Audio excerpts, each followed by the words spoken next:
అదిగో ఇప్పుడు మన ముందుకు అంగరంగ వైభవంగా కదిలి వస్తోంది ఆంధ్రప్రదేశ్ పర్యాటక శాఖ శకటం. ఆంధ్రప్రదేశ్ వారసత్వం, ప్రకృతి, సాహస యాత్రల యొక్క ప్రయాణం, రాష్ట్ర సాంస్కృతిక వైభవం, ప్రకృతి అందాలు, సాహస అనుభవాలు, గిరిజన సంప్రదాయాల సమ్మేళనాన్ని ప్రతిబింబిస్తూ మన ముందుకు ఈ శకటం కదిలి వస్తోంది. వారసత్వం, సాహస యాత్రలు, ప్రకృతి సౌందర్యం, గిరిజన సంస్కృతి అనే 4 అంశాల సమన్వయంతో ఆంధ్రప్రదేశ్ను ఒక సంపూర్ణ పర్యాటక గమ్యస్థానంగా ప్రపంచానికి పరిచయం చేస్తోంది. Andhra Pradesh journey through heritage, nature and adventure అనే థీమ్తో రూపొందించిన ఈ శతకం రాష్ట్రాన్ని సమగ్ర పర్యాటక గమ్యస్థానంగా ప్రపంచానికే పరిచయం చేస్తోంది.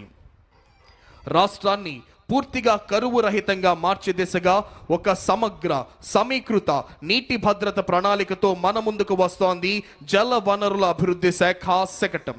నీటి భద్రత, శాస్త్రీయ ప్రణాళిక, కరువు నివారణ అనే అంశాలతో ఈ సమగ్ర ప్రణాళిక రూపొందించబడింది.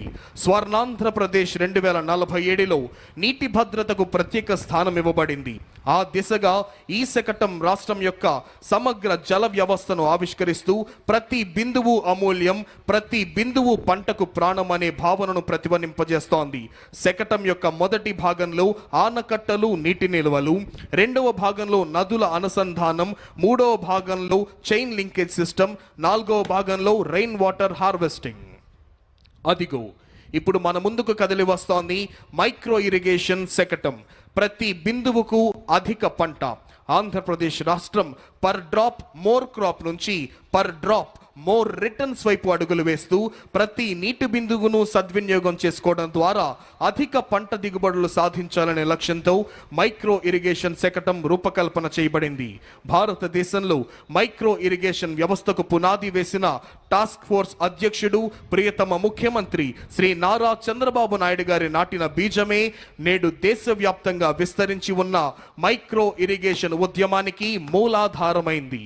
ఇప్పుడు మన ముందుకు కదిలి వస్తోంది భారత జాతీయ పక్షి నాట్యమయూరి నెమలి కిలకిల రావాలతో, జాతీయ జంతువు పులి గాండ్రింపుతో అటవీ శాఖ శకటం.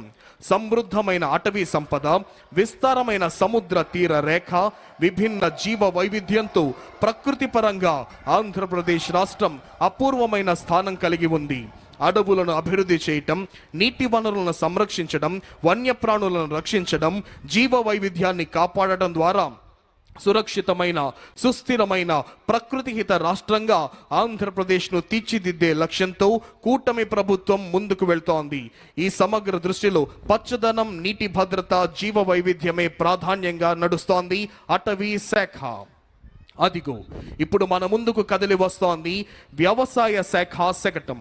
రైతుల ఆదాయాన్ని పెంచడం, వారి జీవన ప్రమాణాలను మెరుగుపరచడం, ఆహార భద్రతను కల్పించడం మరియు వాతావరణ మార్పులకు తట్టుకునే వ్యవసాయ పద్ధతులను ప్రోత్సహించడమే లక్ష్యంగా రైతు వ్యవసాయ సాంకేతికత, ఫార్మర్ అగ్రిటెక్ను కూటమి ప్రభుత్వం ప్రోత్సహిస్తుంది. వికసిత్ భారత్ 2047 దార్శనికతకు అనుగుణంగా ఆంధ్రప్రదేశ్ ప్రభుత్వం రూపొందించిన స్వర్ణాంధ్ర 2047 దీర్ఘకాలిక ప్రణాళిక రాష్ట్రాన్ని సంపన్నమైన, సమగ్రతతో కూడిన, పురోగతించిన రాష్ట్రంగా తీర్చిదిద్దడమే లక్ష్యంగా పెట్టుకోవడం జరిగింది.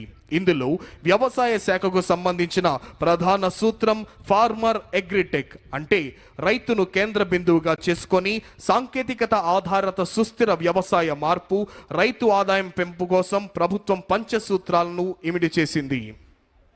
ఇప్పుడు మన ముందుకు కదిలి వస్తోంది ఆంధ్రప్రదేశ్ యొక్క మత్స్య శాఖ శకటం. Aqua hub of India, blue revolution వైపు మన ఆంధ్రప్రదేశ్ ప్రయాణం. కూటమి ప్రభుత్వం చేపట్టిన సుస్థిర మత్స్య పద్ధతులు, సముద్ర సంరక్షణ చర్యలు, ఆవిష్కరణాత్మక ఆక్వా వ్యవస్థలతో ఆంధ్రప్రదేశ్ భారతదేశానికే ఆదర్శంగా నిలుస్తోంది. ఆంధ్రప్రదేశ్ రాష్ట్రం దేశంలోనే ప్రముఖమైన ఆక్వా క్యాపిటల్ ఆఫ్ ఇండియా, మత్స్య సంపదలో అగ్రగామిగా రాష్ట్రంగా ఎదిగి భారతదేశంలో బ్లూ రెవల్యూషన్కి మార్గదర్శకంగా నిలిచింది. రాష్ట్రంలో చేపల పెంపకం, సముద్ర జీవన సంరక్షణ వంటి కార్యక్రమాలను ఈ శకటం మనకు చూపిస్తోంది. అదిగో ఇప్పుడు మన ముందుకు కదిలి వస్తోంది మౌలిక సదుపాయాలు మరియు పెట్టుబడుల శాఖ శకటం. Andhra Pradesh global best logistics. సమగ్ర మౌలిక సదుపాయాల అభివృద్ధి, బలమైన పోర్ట్ నెట్వర్క్, ఆధునిక రవాణా వ్యవస్థల ద్వారా రాష్ట్రాన్ని గ్లోబల్ లాజిస్టిక్స్ హబ్గా తీర్చిదిద్దే దిశగా దృఢంగా ముందుకు సాగుతోంది కూటమి ప్రభుత్వం. ప్రణాళికాబద్ధమైన మౌలిక వసతుల కల్పనతో ఆంధ్రప్రదేశ్ దేశ ఆర్థిక వ్యవస్థలో కీలక వాణిజ్య కేంద్రంగా ప్రపంచ లాజిస్టిక్స్ రంగంలో ప్రముఖ స్థానాన్ని సాధించింది. ఆంధ్రప్రదేశ్ రాష్ట్రం భారతదేశంలోనే 3వ అతిపెద్దదైన 1053 కిలోమీటర్ల తీర ప్రాంతాన్ని సద్వినియోగం చేసుకుంటూ దేశ వాణిజ్యానికి వెన్నెముకగా ఎదుగుతోంది రాష్ట్రం. ప్రస్తుతం రాష్ట్రంలోని 5 ప్రధాన ఓడరేవుల ద్వారా ప్రతి సంవత్సరం 152 మిలియన్ టన్నుల సరుకు రవాణా జరుగుతోంది. ఇప్పుడు మన ముందుకు కదిలి వస్తోంది ఆంధ్రప్రదేశ్ CRDA శకటం. ఆంధ్రప్రదేశ్ రాష్ట్రాన్ని 2047 నాటికి స్వర్ణాంధ్రప్రదేశ్గా తీర్చిదిద్దే లక్ష్యంతో రూపొందించిన 10 సూత్రాలలో గ్లోబల్ బెస్ట్ లాజిస్టిక్స్ ముఖ్య అంశం. ఈ దిశగా రాష్ట్ర ప్రభుత్వం రాజధాని అమరావతిని అంతర్జాతీయ ప్రమాణాల మౌలిక వసతులతో సమగ్ర రవాణా సదుపాయాలకు కేంద్రంగా అభివృద్ధి చేస్తోంది. ఏపీ CRDA మరియు అమరావతి డెవలప్మెంట్ కార్పొరేషన్ ఆధ్వర్యంలో ట్రంక్ ఇన్ఫ్రా పనులు వేగంగా జరుగుతున్నాయి. రహదారులు, రైలు మార్గాలు, పోర్టులు, విమానాశ్రయాల మధ్య సమన్వయంతో మల్టీ మోడల్ కనెక్టివిటీ కల్పిస్తోంది ఏపీ CRDA. అదిగో ఇప్పుడు మన ముందుకు కదిలి వస్తోంది నెట్ క్యాప్ ఇంధన శాఖ శకటం. ఆంధ్రప్రదేశ్ను 2047 సంవత్సరం నాటికి స్వర్ణాంధ్రగా తీర్చిదిద్దే దిశగా అభివృద్ధి, సుస్థిరత మరియు తక్కువ ఖర్చుతో కూడిన ఇంధన లభ్యత కోసం ఈ 10 సూత్రాలు మార్గదర్శకాలుగా పనిచేస్తున్నాయి.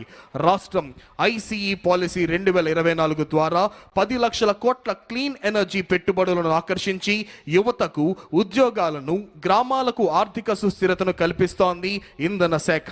ఇప్పుడు మన ముందుకు వస్తోంది చేనేత మరియు జౌళి శాఖ శకటం మ్యాజిక్ వీవ్స్ యాప్కో సుస్థిర వినూత్న కార్యక్రమం. ఈ కార్యక్రమం సమాజ చర్చలకు ఒక సుస్థిర వేదికగా నిలుస్తోంది.